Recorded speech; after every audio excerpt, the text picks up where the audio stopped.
Samantala, sumiklab naman ang isang sunog sa bahagi ng Baseco Compound sa may port area sa Maynila at umabot pa sa ikatlong alarma. Alamin natin ang latest mula kay Boy Gonzales. Boy.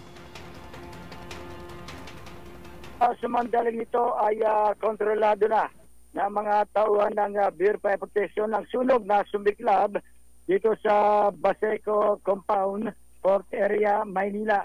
Nagsimula ang sunog alas 11 pasado at ito ay dineklarang kontrolado alas 11:52. Ang sunog sa mga residential area nagawa sa light materials. Ang mismong eksaktong lugar, Block 17A, ito yung sa outside ng Baseco Compound sa port area. Ayon sa BFP, bagamat napakasikip ng kalsada, tanging tao lamang ang pasok doon sa pinangyayarihan ng sunog. Ang ginawa ng mga bumbero, umakyat sila sa mismong bubungan ng mga kabayan at doon na nagbomba ng tubig.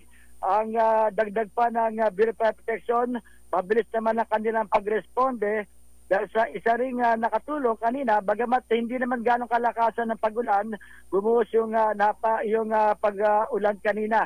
Agad na naglikas ng mga kagamitan ang mga residente sa naturang sunog, maliban na lamang sa ilang mga gamit.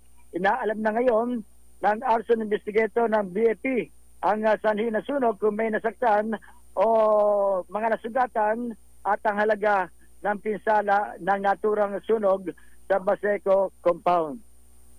Para sa NBC TV Network News, ito si Boy Gonzales, una sa Pilipinas, una sa Pilipino. Maraming salamat, Boy Gonzales.